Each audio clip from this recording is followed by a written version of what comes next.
మోషే జీవిత చరిత్ర. హెబ్రీలకు రాసిన పత్రిక 11వ అధ్యాయము 23-25 వరకు.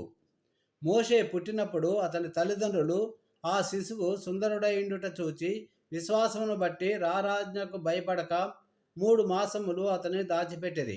మోషే పెద్దవాడైనప్పుడు విశ్వాసమును బట్టి ఐగుప్తు ధనము కంటే క్రీస్తు విషయమైన నింద గొప్ప భాగ్యమని ఎంచుకొని అల్పకాలము పాప భోగము అనుభవించుట కంటే దేవుని ప్రజలతో శ్రమ అనుభవించుట మేలని యోచించి ఫరో కుమార్తె యొక్క కుమారుడని అనిపించుకొనుటకు ఒప్పుకొనలేదు. ఏలయనగా అతడు ప్రతిఫలముగా కలగబోవు బహుమానమునందు దృష్టి ఇంచెను. అపోస్తల కార్యములు 7వ అధ్యాయము 21-22 వరకు. అపోస్తల కార్యములు 7వ అధ్యాయము 21-22 వరకు చదువుకున్నాము.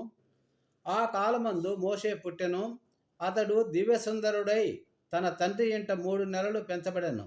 తరువాత అతడు బయట పారవేయబడినప్పుడు ఫరో కుమార్తె అతనిని తీసుకొని తన కుమారునిగా పెంచుకొనెను.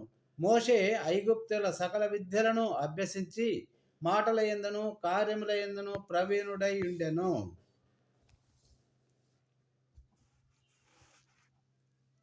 ప్రియులారా, మోషే అపాయములో జన్మించాడు, అనామకులకు జన్మించాడు, ఆత్మీయులకు జన్మించాడు, అందముగా జన్మించాడు, అద్భుతంగా రక్షించబడ్డాడు, అన్ని విద్యలు నేర్చుకున్నాడు, ఆస్తిని, అధికారాన్ని, అభివృద్ధిని, ఆనందాన్ని కాదనుకున్నాడు. ఈ విషయాలు మనము ధ్యానిద్దాం. మోషే లేవి కుటుంబములో అనామకులకు పుట్టాడు, ఆత్మీయులకు పుట్టాడు.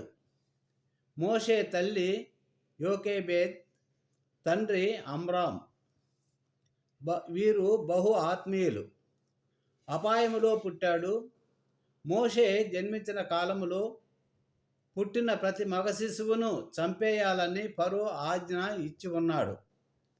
నైలు నదిలో పారవేయండి అని శాసనము చేసి ఉన్నాడు. మోషే పుట్టినప్పుడు బహు సుందరుడైన వాడు, అందంగా పుట్టాడు అని బైబిల్ సెలవిస్తుంది. 3 నెలలు ఆ తల్లి దాచింది. ఆ తరువాత దాచలేకపోయింది. జమ్ము పెట్టెలో పెట్టి ఆ బిడ్డను నైలు నదిలో వదిలిపెట్టేసింది. ఆ నైలు నదిలో వదిలిపెట్టుతూ, ప్రభువా, నా కుమారుణ్ణి నీ చేతికి అప్పగిస్తున్నాను, నీవే వీరిని కాపాడాలి అని చెప్పి నైలు నదిలో వదిలిపెట్టినప్పుడు దేవుని చేతికి అప్పగింపబడిన కుమారుణ్ణి దేవుడు ఫరో కుమార్తె చేతికి అప్పగించాడు. ఎవరైతే చంపాలని శాసనము చేశాడో ఆ ఫరో ఇంటికే మోషేను దేవుడు చేర్చాడు. ఫరో కుమార్తె చేతిలో ఉన్న మోషేను చూసినటువంటి మోషే సహోదరి మిర్యాము ఫరో కుమార్తె దగ్గరకు పరుగున వెళ్ళి, ఈ బిడ్డను చూసుకోవడానికి, పాలిచ్చి పెంచడానికి ఒక దాదిని, ఆయాను తీసుకుని రమ్మంటావా అంటే, వెళ్ళి తీసుకురా అంటే మిర్యాము వెళ్ళి మోషే తల్లినే తీసుకొచ్చింది. ఏ కుమారుణ్ణి అయితే నేను పెంచలేకపోతున్నాను ప్రభువా అని దేవునికి అప్పగించిందో, దేవుడు నీ కుమారుణ్ణి నువ్వే పెంచు అని తీసుకొచ్చి మోషే తల్లికే అప్పగించాడు. పెంచడానికి కావలసిన డబ్బులు ఎవరు సమకూర్చారో తెలుసా? చంపండి అని చెప్పిన ఫరో కుమార్తె మోషేను పెంచడానికి ప్రతి నెల కావలసిన భక్ష్యాన్ని ఇచ్చింది. ఎంత అద్భుతమైన దేవుడండి మనము సేవిస్తున్నటువంటి మన ప్రభువైన యేసుక్రీస్తు దేవుడు.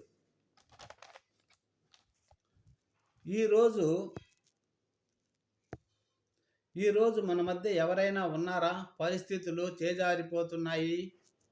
ఆరోగ్య పరిస్థితి, ఆర్థిక పరిస్థితి, కుటుంబ పరిస్థితి, నా బిడ్డల పరిస్థితి, వ్యాపారము, ఆస్తులు చేజారిపోతున్నాయింది అనే భీతి, భయము కలిగి ఉండి నిస్పృహలలో ఉన్నట్లయితే మీకు ఒక శుభవార్త.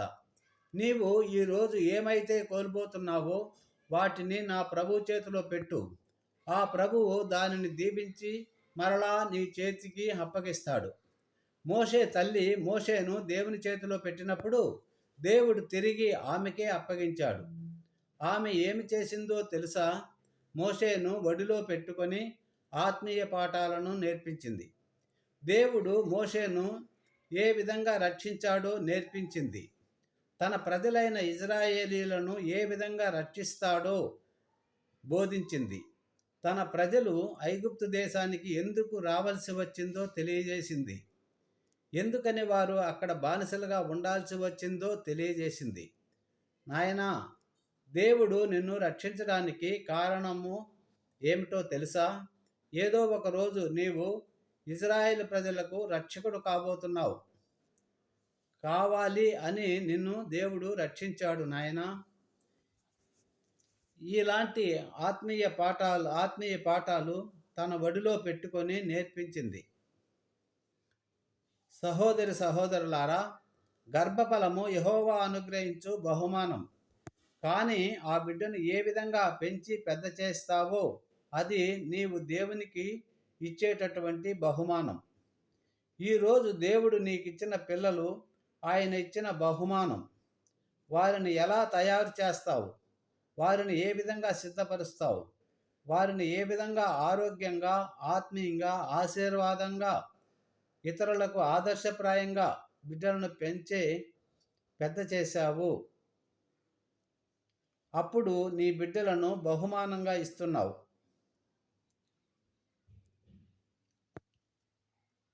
ఈరోజు వారేమై ఉన్నారో అది దేవుడు మీకు ఇచ్చిన బహుమానము.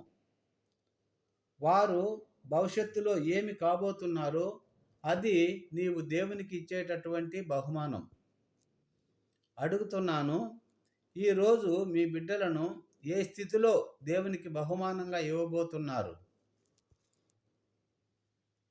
ఈరోజు దేవుడు మీ కుమారుడు నాకు కావాలి అని అడిగితే ఏ స్థితిలో నీ కుమారుణ్ణి బహుమానంగా ఇవ్వబోతున్నావు? నిద్రపోతుగానా, తిండిపోతుగానా, తిరిగిపోతుగానా, త్రాగుడుబోతుగానా, తిరగబడేవానిగానా, ఇతరులను తన్నేవానిగానా, రౌడీవానిగానా ఇవ్వబోతున్నావా? అడుగుతున్నా.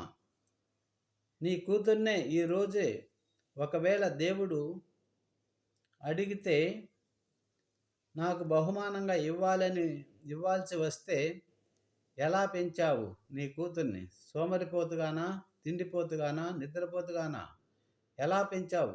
ఈ రోజుల్లో చాలా కుటుంబాల్లో పిల్లలు బాధ్యతలు లేకుండా జీవించుతున్నారు.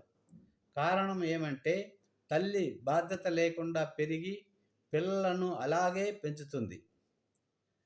డిఎల్ మూడీ భక్తుడు సెలవిచ్చాడు, తల్లి హృదయము బిడ్డ పాఠశాల లాంటిది. బిడ్డలు సాధారణంగా నేర్చుకునే పాఠాలన్నీ కూడా తల్లిదండ్రుల దగ్గరే నేర్చుకుంటారు. తల్లి ఏ భాష మాట్లాడితే బిడ్డలు ఆ భాషే మాట్లాడతారు. కాబట్టి సాధారణంగా నీ మదర్ టంగ్ ఏమిటి అని అడుగుతూ ఉంటాం. మాతృభాష ఏమిటి అని అంటాము, కానీ మాతృభాష ఏమిటి అంటాము కానీ పితృభాష అని అడగం. ఎందుకంటే తల్లి మాట్లాడేది తెలుగు భాషయే. ఎగ్జాంపుల్గా తల్లి తెలుగు బిడ్డ, తండ్రి తమిళతను. వారికి పుట్టిన బిడ్డకు ఏ భాష వస్తుంది? తెలుగు భాష వస్తుందా? తెలుగు భాషే వస్తుంది కదా. ఎందుకని? వాడు మొదట వినే మాట తల్లి మాట కాబట్టి అతనికి మొదట తెలుగు భాషే వస్తుంది. వాడు మొదట చూసేది తల్లిని మాత్రమే. మొదటే పిలిచేది అమ్మ. చచ్చిపోయేంత వరకు అమ్మ అంటాడు. వయసు 70-80 సంవత్సరములు కావచ్చు. నొప్పి వచ్చినా బాధ వచ్చినా ఏమంటాడో తెలుసా? అమ్మ అంటాడు. ఎందుకని? ఆ తల్లి పిలిచిన ప్రతిసారి దేవుడు ప్రత్యక్షపరిచిన దేవత తల్లి. ఈ విషయాన్ని మనము మర్చిపోకూడదు.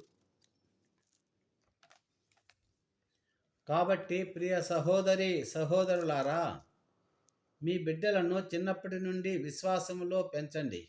అది ఆశీర్వాదం, అది ఐశ్వర్యం, మర్చిపోకండి. చిన్నప్పుడు బాలుడు నేర్చుకోవలసిన పాఠాలు ఆ తల్లి నేర్పించింది. ఆ తరువాత ఆ బిడ్డను పెంచి ఫరో కుమార్తెకు ఇచ్చింది. ఫరో కుమార్తె పేరు తిర్కోటిస్ అని చరిత్రకారులు చెబుతుంటారు.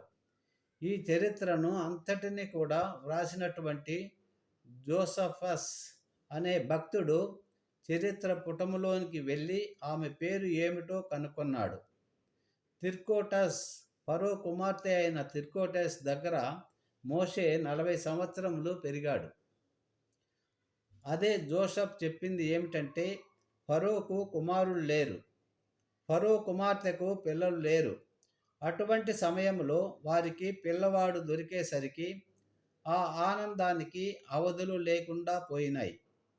ఆ కుమారునికి ఫరో కుమార్తె అయిన తిర్కోటెస్ మోషే అని పేరు పెట్టింది. మోషే అంటే నీటిలో నుండి తీయబడినవాడు కనుక.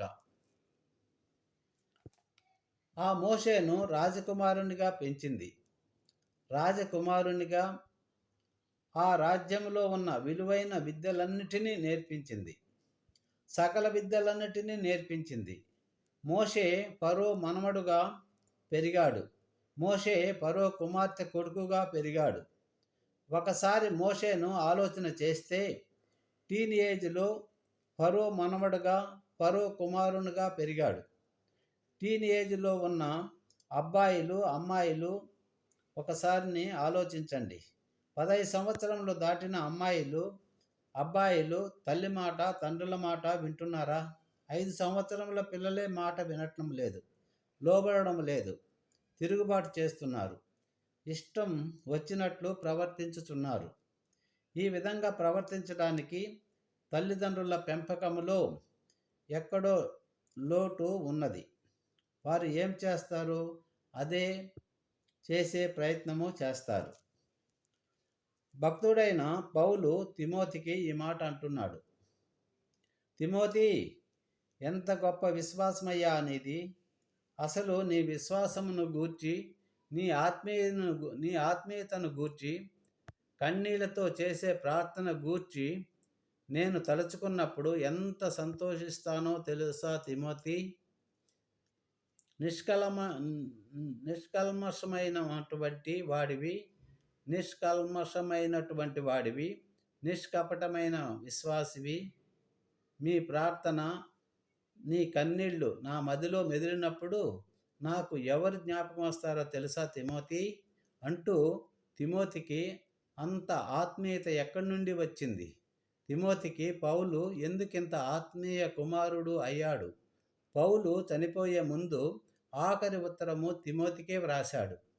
తన మదిలో ఉన్న, వృద్ధిలో ఉన్న సమస్తాన్ని చచ్చిపోయే ముందు ఎవరితో చెప్పుకోవాలని ఆశపడ్డాడో తెలుసా?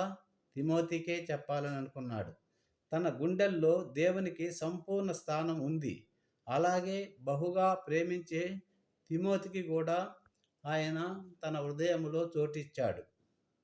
2 తిమోతి 1:3 నా ప్రార్థనల యందు ఎడతెగక జ్ఞాపకము చేసుకొనుచు నా కన్నీళ్లను తలచుకొనుచు నాకు సంపూర్ణ ఆనందము కలుగుటకై నిన్ను చూడవలనని రేయింబగళ్ళు వీక్షించుచు మీ యందు ఉన్న నిష్కపటమైన విశ్వాసమును జ్ఞాపకము చేసుకొని మా పితరాచార ప్రకారము నిర్మలమైన మనస్సాక్షితో నీవు సేవించుచున్న దేవుని ఎడల కృతజ్ఞుడనై ఉన్నాను. నీ విశ్వాసము నిష్కపటమైనది, నీ కన్నిటి ప్రార్థన అద్భుతమైనది. నీవు నా మదిలో జ్ఞాపకం వచ్చినప్పుడల్లా నేను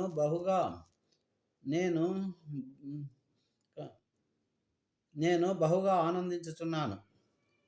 ఎప్పుడు చూస్తామని రేయింబగుళ్ళు ఆపేక్షిస్తున్నాను. తిమోతి, ఇంత ఆత్మీయత ఎక్కడి నుంచి వచ్చిందో తెలుసా అంటూ జ్ఞాపకము చేస్తున్నాడు. ఆ విశ్వాసము మొదట అవ్వ అయిన లోయలోను, నీ తల్లి అయిన యునైకీలోను వసించెను. అది నీయందు సహా వసించుచున్నదని నేను రూఢిగా నమ్ముచున్నాను. తిమోతి, నీలో ఉన్న విశ్వాసము ఒకప్పుడు మీ అమ్మలో చూశాను. మీ అమ్మలో చూసిన విశ్వాసము మీ అవ్వలో చూశాను.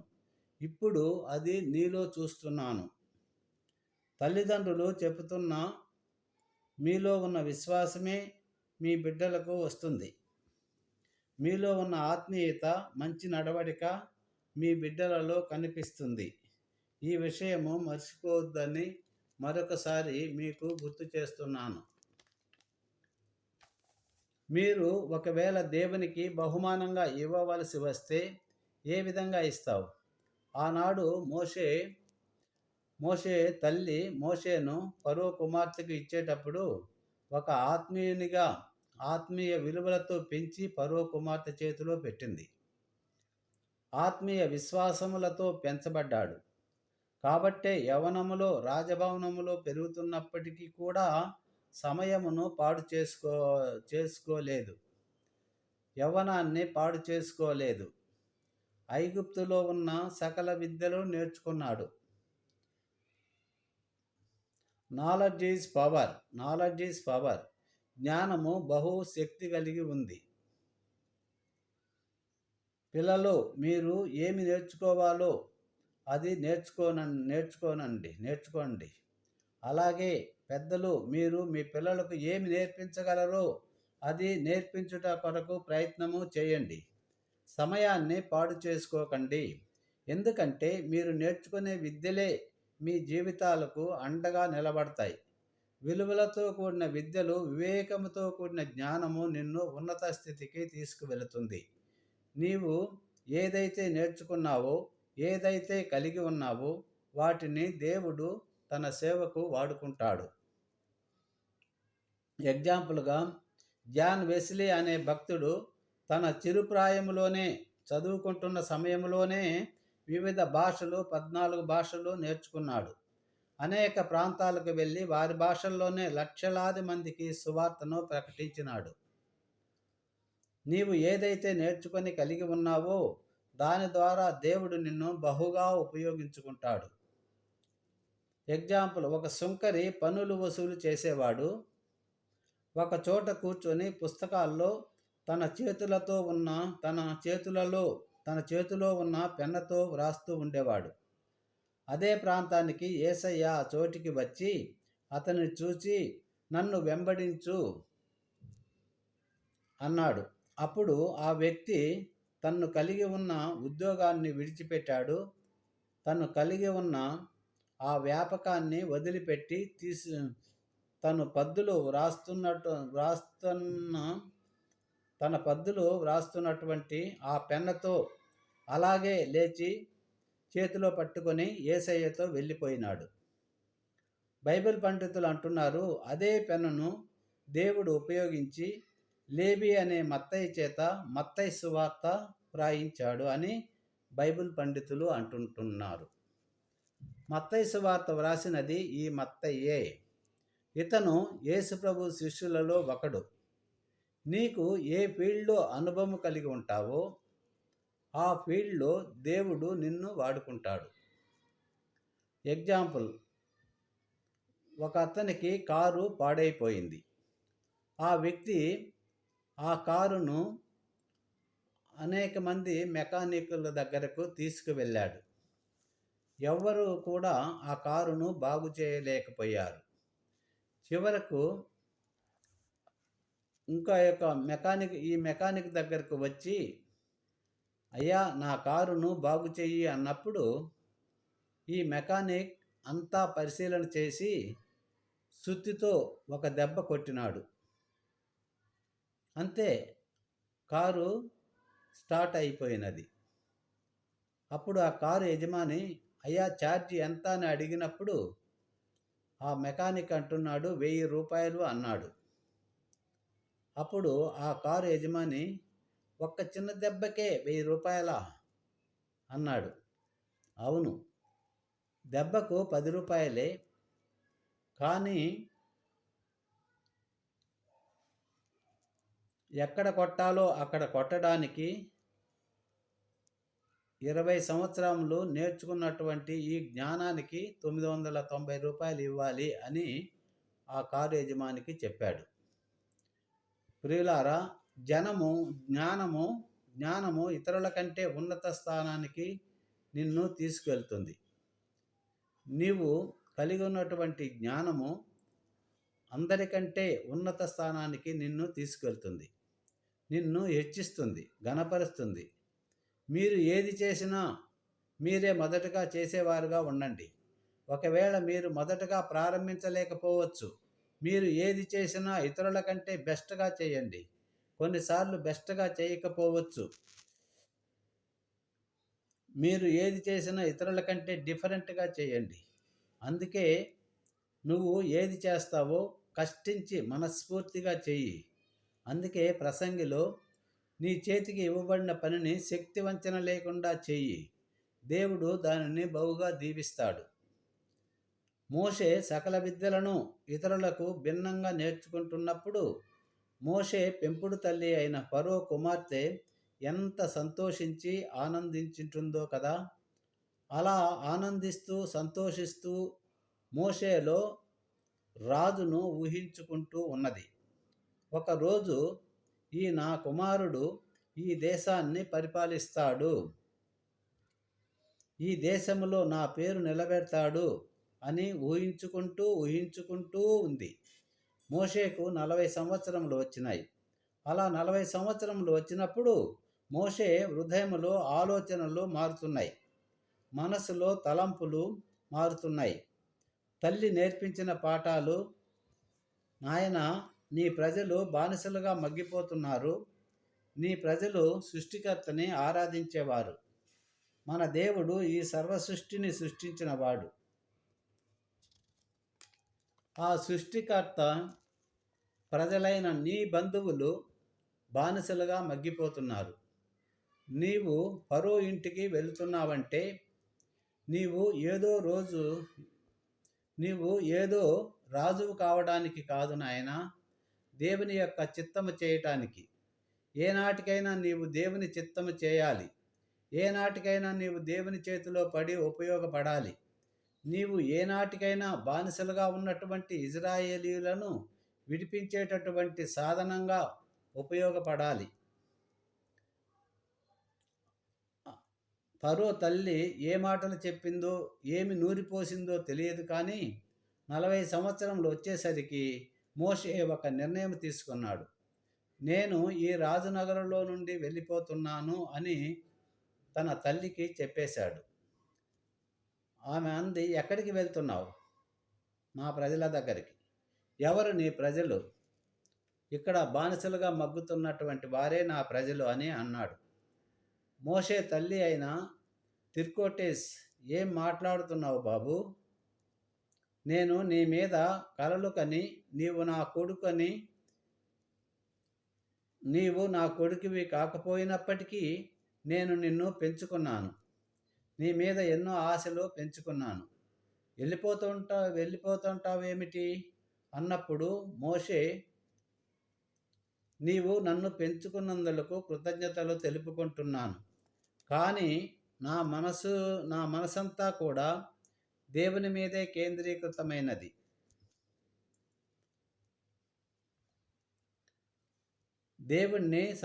నేను దేవుణ్ణి సంతోషపరచాలనుకుంటున్నాను. అప్పుడు తల్లి, నాయనా, నీకు అర్థం కావట్లేదు. నీవు నా కుమారునిగా, ఫరో మనమనిగా నీకున్న ఆస్తి ఎంతో తెలుసా? ఎస్, నాకు తెలుసు. నేను ఎంత ఆస్తిపరున్నో నాకు తెలుసు. ఈ ఆస్తిని నీవు డెవలప్ చేసుకుంటే ఎంత అభివృద్ధి చెందుతావో తెలుసా? ఎస్, తెలుసు. ఫరో రాజు తరువాత నీవు రాజువైతే నీవు ఎంత అధికారం కలిగి ఉంటావో తెలుసా? తెలుసు. దీనిని అంతటిని బట్టి ఎంత ఆనందించవచ్చునో తెలుసా? తెలుసు. అన్నీ తెలిసి ఏమిట్రా నీవు వెళ్ళిపోతున్నాను అంటున్నావు అని తల్లి అడిగినప్పుడు, అమ్మ, ఆస్తి కంటే, అభివృద్ధి కంటే, అధికారం కంటే, ఆనందం కంటే ఆత్మీయత చాలా గొప్పది అమ్మ, చాలా చాలా గొప్పది. నా కనుదృష్టి ఈ ఆస్తి మీద, అభివృద్ధి, అధికారము, ఆనందం మీద లేదు. నా కనుదృష్టి ఆత్మీయత మీద ఉంది.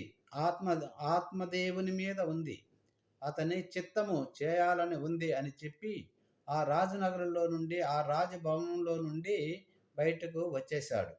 ఫరో ఎంత కోపంతో ఫరో కుమార్తె ఎంత కోపంతో రగిలిపోయి రగిలిపోయి ఉంటారో కదా. ఆ తల్లి ఎంత గుండెలు పగిలేగా ఏడ్చి ఉంటుంది. ఏమిట్రా వెళ్ళిపోతున్నావు అని అడిగింది. ప్రియులారా, అంత ఆస్తిని వదులుకోవడము, అధికారాన్ని వదులుకోవడం అంత ఈజీ కాదండి. తనకున్న తెలివితేటలను బట్టి మాటల యందును, క్రియల యందును, సకల విద్యల యందును అతడు ప్రావీణ్యత కలిగినవాడు. వీటి వల్ల వచ్చే ఆనందాన్ని వదులుకోవడం అంత సులభము కాదు. కానీ ఆనాడు మోషే ఫరో కుమార్తె యొక్క కుమారుడు అనిపించుకోవడము కంటే దేవుని ప్రజలతో శ్రమను పొందడం, పరలోకమందు పొందుకోబోయే ప్రతిఫలం మీద నమ్మకమును బట్టి ఆ రోజు మోషే ఫరో ఇంటి నుండి బయటకు వచ్చేశాడు. 40 సంవత్సరములు పెంచి పెద్ద చేసిన తల్లి ఆస్తిని, ఐశ్వర్యమును, ఆనందమును వదిలి బయటకు రావడము అంత తేలిక కాదు. ప్రియులారా, ఎంత గుండె ధైర్యము, విశ్వాసము, నిరీక్షణ కావాలి? ఒకసారి ఆలోచించండి. నీవు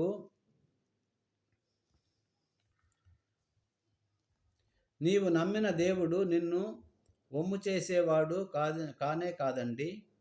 ఈరోజు నీ జీవితంలో ఏదైనా వదిలిపెట్టు అని దేవుడు చెప్పితే వదలగలిగినటువంటి మనసు నీకుందా? ఆనాడు మోషే ఆస్తిని వదులుకున్నాడు, అధికారాన్ని, అభివృద్ధిని, ఐశ్వర్యమును, ఆనందాన్ని వదులుకున్నాడు. ఏమి కోరుకున్నాడో తెలుసా? దేవుని ప్రజల తరపున శ్రమలను కోరుకున్నాడు. ఏమయ్యాడో తెలుసా? లక్షల మంది ఇజ్రాయేలును నడిపించే మహా గొప్ప నాయకుడు అయ్యాడు. దేవుని కోసము నీవు ఏది వదులుకున్నా, ఏది పోగొట్టుకున్నా, ఏది కాదన్నా, ఏది విడిచిపెట్టినా సోదరుడా, దాని స్థానంలో నూరంతల ఆశీర్వాదాన్ని ఇస్తాడు అని చెప్పడానికి ఏ సందేహము లేదు. నా నిమిత్తము తన ప్రాణాన్ని పోగొట్టుకున్నవాడు దానిని కాపాడుకుంటాడు. తన ప్రాణాన్ని కాపాడాలనుకున్నవాడు దానిని పోగొట్టుకుంటాడు. మనము దేవుణ్ణి కనపరచాలంటే మనకు కలిగి ఉన్నది అన్ని పాపిష్టి అలవాట్లను వదులుకోవాలి. ఆనాడు మోషే తన చేతికి రాబోతున్న ఆస్తిని, అధికారాన్ని, అభివృద్ధిని, ఆనందాన్ని తృణప్రాయంగా ఎంచి రాజభవనంలో నుంచి నడుచుకుంటూ వెళ్ళిపోయాడు. ఈరోజు నీ దేవుని కోసం దేనినైనా విడిచిపెట్టగలిగితే నీ జీవితము ధన్యమవుతుంది. విడిచిపెట్టడము చేత కాకపోతే బ్రతుకు భ్రష్టమవుతుంది. ముగించే ముందు ఒక విషయము చెప్పనివ్వండి. ఆఫ్రికాలో కోతులను విచిత్రంగా పట్టుకుంటారు. గుమ్మడికాయ చాలా స్ట్రాంగ్గా ఉంటుంది కదా. దానికి పైన చిన్న రంధ్రము చేసి దానిలో ఉన్నది తీసివేసి ఆ కోతులు పట్టే వాని దగ్గర ఉన్న రేగిపళ్ళను దానిలో వేసి ఆ కాయను చెట్టుకు కట్టేస్తారు. అది చూచిన కోతి పరుగున వచ్చి ఆ రేగుకాయలు తీసుకోవాలనే ఉద్దేశంతో రంధ్రము చిన్నగా ఉన్నప్పటికీ బలవంతముగా తన చెయ్యిని లోపలకు పంపుతుంది. కాయలను చేతితో పట్టుకున్న తర్వాత బయటకు తీయడానికి ప్రయత్నిస్తుంది. కాయలు చేతి నిండా ఉన్నాయి కనుక చేయి బయటకు రాదు. కాయలు వదిలివేస్తే చెయ్యి వస్తుంది, కానీ కాయలు వదలడానికి అది ఇష్టపడదు. ఎంతసేపు గుంజుకున్నా చెయ్యి రాలేదు. ఈ లోపల అతను వచ్చి పట్టుకొని సంచిలో వేసుకున్నాడు. ఇప్పుడు ప్రశ్న ఏమిటంటే, కోతి జీవితము విలువైనదా, రేగిపళ్ళు విలువైనవా? మీరే చెప్పాలి. చిన్న సిగరెట్టు, చిన్న గుట్కా పాకెట్, చిన్న బాటిల్ సారా విలువైనదా? మీ జీవితము విలువైనదా? కుటుంబంలో ప్రశాంతత విలువైనదా? మీకున్న కోపాన్ని ప్రదర్శించుకోవడం విలువైనదా అంటారా? ఒకసారి ఆలోచించండి. సైతాను ఏం చేస్తాడంటే విలువలేని వాటిని మీ ముందు పడేస్తారు. విలువైన జీవితాన్ని బంధించి పడేస్తారు. ఆ కోతి బతకాలంటే, ప్రశాంతంగా ఉండాలంటే ఆ రేగుపళ్ళు వదిలేసేయాలి. వదిలేస్తే ఆ కోతి ప్రశాంతంగా ఉండగలదు. దేవుడు అంటున్నాడు, నాయనా, నీవు ఏ పాపానికి, ఏ అలవాటుకు, ఏ అక్రమ సంబంధానికి, ఏ లోక స్నేహమునకు, ఈ లోక సంపాదనకు ఆకర్షించబడి బానిసయ్యావో, బందీవయ్యావో దానిని వదిలిపెట్టు. నీవు ప్రశాంతంగా, ఆరోగ్యంగా, ఆనందంగా, ఆత్మీయంగా, అందరికీ ఆదర్శంగా జీవిస్తావు. దానిని వదిలిపెట్టుము అని చెప్తున్నాడు. మోషే ఆలోచన చేసినాడు. ఈ ఆస్తి, అంతస్తు, ఈ అధికారము, ఈ అభివృద్ధి, ఈ ఆనందం నన్ను సృష్టించిన నా దేవునికి దూరం చేయబోతుంది. ఏదైతే నా దేవుని నుంచి వేరు చేయబోతుందో అది నా దగ్గర ఉండడానికి వీలు లేదు అని చెప్పి ఆ రాజభవనంలో నుండి బయటకు వచ్చేశాడండి. ఏదైతే నీ పరిశుద్ధతను, ఆత్మీయతను పాడు చేస్తుందో, ఆరోగ్యాన్ని, ఆనందాన్ని పాడు చేస్తుందో దాన్ని నీవు విడిచిపెట్టేస్తే నీ జీవితాన్ని దేవుడు ఆశీర్వదించబోతున్నాడు. మీ జీవితాన్ని దేవుడు అనేక మందికి అద్భుతంగా, ఆశీర్వాదంగా మార్చబోతున్నాడు. ఏమి చేయబోతున్నావు? కోతిలాగా ఇరుక్కోబోతున్నావా? లేక మోషేలాగా వదిలిపెట్టేసేలాగా విడిచిపెట్టబోతున్నావా? ఇది మీ ఇష్టం. ప్రార్థన. మహాపరిశుద్ధుడైన ప్రేమగల తండ్రి, దివ్యమైన నీ సందేశము ద్వారా మమ్ములను దర్శించినందుకు వందనాలు. అయ్యా, మేము ఏ పని చేసినా మిన్నగా చేయాలి, ఇతరుల కంటే నైపుణ్యముగా చేయాలి. మీరు మా చేతికి ఇవ్వబడిన పనిని శక్తివంచన లేకుండా జ్ఞానముతో చేయాలి. అట్టి కృప మా అందరికీ దయచేయండి. ఫలితంగా నీ నామాన్ని ఘనపరిచే వారిగా సహాయము చేయండి. మేము ఏమైతే నేర్చుకుంటున్నామో వాటిని నీ మహిమ కొరకు వినియోగించుకుంటావు. అది వాస్తవం. కాబట్టి దేనిని నిర్లక్ష్యము చేయక నేర్చుకునే టైంలో నేర్చుకునే కృపనియ్యండి. వేటిని అవితే వదిలిపెట్టాలో వాటిని వదిలిపెట్టగల ఆత్మీయతను మాకు ఇవ్వమని అడుగుతున్నాం. మోషే తన ఆస్తిని, అధికారాన్ని, అభివృద్ధిని, ఆనందాన్ని వదిలేశాడు నాయనా. మేమైతే చిన్న విషయాలను వదులుకోలేకపోతున్నాం. క్షమించయ్యా. మీకు మహిమకరంగా జీవించే కృప, ధన్యతను ఇవ్వమని యేసు క్రీస్తు నామములో ప్రార్థించి అడిగి పొందుకుంటున్నాము తండ్రి. Amen, amen.